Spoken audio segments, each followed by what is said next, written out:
मजाल क्या है अजीब तेरी, जगह से अपनी तू भाग जाए।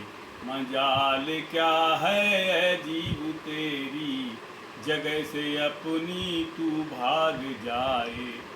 चले सहारे जिसके सूरज और चांद तारे आग पानी, अगर वो कोबत हाथ जाए।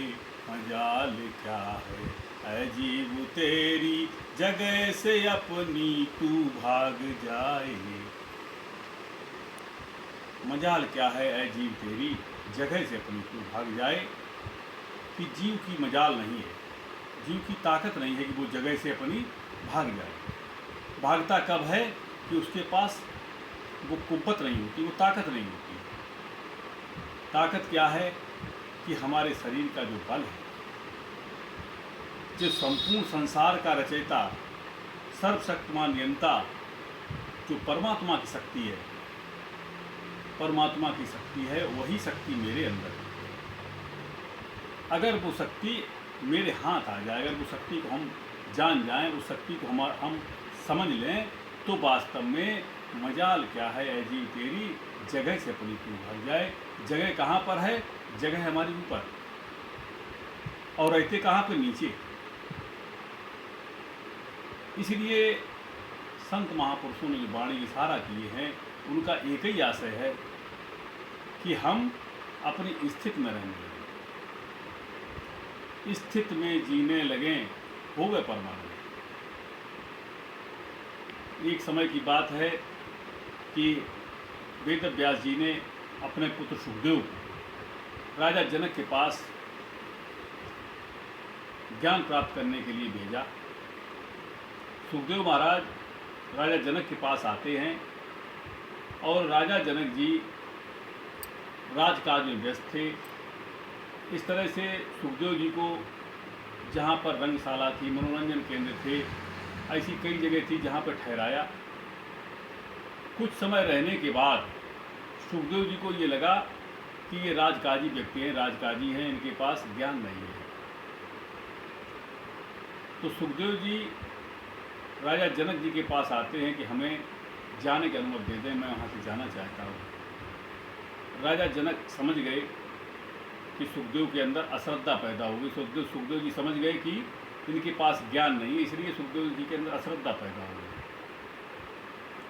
तो उन्होंने एक कटोरा में उनको तेल दिया, कड़ुआ तेल भर करके, और उनसे कहा कि पूरे नगर में घूम के आ जाओ। 2 सिपाही साथ में दिए, सब जगह घूम के आए। लौट के जब वो आए तो राजा जनक उनसे पूछते हैं कि सुखदेव जी, इसमें से कोई बूंद फैला तो नहीं? क्योंकि पहले ही कह दिया तो इसका बूंद फैलना नहीं चाहिए। तो सुखदेव महाराज कहते हैं कि महाराज, सब जगह घूम के आया हूँ, लेकिन एक बूंद इसका नहीं फैला है, क्योंकि आपने कह दिया था कि अगर फैल जाए तो इनको सरकरम कर देना। जो सिपाही साथ भेजे थे, इसलिए उस डर से मैं बराबर देखता रहा और इस कारण से घूम के आया, लेकिन मेरा एक बूंद भी फैला नहीं। तब राजा जनक जी ने सुखदेव महाराज से कहा कि सुखदेव, जिस प्रकार से तुम्हारे इस तेल की एक बूंद नहीं फैली, ठीक इसी प्रकार से जनक किसी भी समय अपनी स्थिति से चलायमान नहीं होता है। जब सुखदेव जी ने ये सुना, तब सुखदेव जी को ये ज्ञान हुआ कि वास्तव में राजकाज करने के बाद भी, इतने व्यस्त रहने के बाद भी, जे अपनी स्थिति में रहते हैं, यही एक विशेषता है। इसीलिए हमारे पिता वेद व्यास ने इनको हमें यहाँ ज्ञान लेने के लिए भेजा। सुखदेव महाराज के अंदर आस्था पैदा हुई और राजा जनक जी की शरण ग्रहण की और उनसे ज्ञान प्राप्त किया। देखिए प्रेमी सज्जनों, इस दृष्टांत के कहने का केवल एक ही आशय है कि अधिकतर लोग ये कहा करते हैं कि बहुत काम है, हमारे पास बड़ी घरेलू समस्याएं हैं, बहुत बड़ा टेंशन है, गृहस्थ जीवन का चलाना बड़ा मुश्किल होता है, गृहस्थी परिवार में रह के भजन नहीं हो सकता है। ये तरह तरह के तर्क लोग दिया करते हैं। वास्तविकता यह है कि एक राजा जिसके पास कितनी बड़ी जिम्मेदारी होती है, इतना राजकाज करने के बाद भी जनक जी कहते हैं मैं अपनी स्थिति से एक बिल्कुल ही चलायमान नहीं रहता हूँ। सारे काम करते समय पर भी मैं अपनी स्थिति में रहता हो। इसी को भगवान कृष्ण ने कहा है योगस्थ रूढ़ा कुल कर्मणि, कि योग में स्थित होकर के कुल कर्म करें। संसार में रहते हुए और योग में स्थित होकर के अगर हम कर्म करते हैं तो हम किसी भी कर्म में फंसते नहीं, लिपायमान नहीं होते। करे कर्म हो रहे अकर्मी, ऐसी युक्त दृढ़ावे। ये संत की विद्या होती है। जब संत महापुरुष के पास, संत महापुरुष के सानिध्य से जब विद्या मिलती है और जब साधक साधना करता है, तब क्या होता है कि संसार में कर्म करे भव रहे अकर्मी, संसार में रहते हुए कर्म करते हुए अकर्मी रहता है। क्योंकि जो कुछ किया सो तुम किया तुम ही थे मिलना, करने कराने वाली परम सत्ता एक ही है।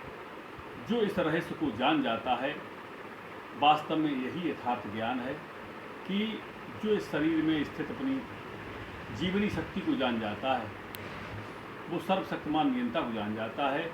अगर वो इस शरीर में स्थित अपनी जीवनी शक्ति को नहीं जान पाया, अपनी ऊर्जा को नहीं जान पाया, अपने प्राण को नहीं जान पाया, तो वास्तव में वो अबोध बना रहा। इसलिए सबका मूल है अपनी आत्मा को जानना। नाना शास्त्र पठे लोका नाना देवत पूजनम, आत्म ज्ञान बिना पार्थे सर्व कर्म निरर्थकम। ये लक्ष्य हमारा जीवन का होना चाहिए। जो इस लक्ष्य को प्राप्त करता है वास्तव में वही मानव। बोले सद्गुरु भगवान की जय।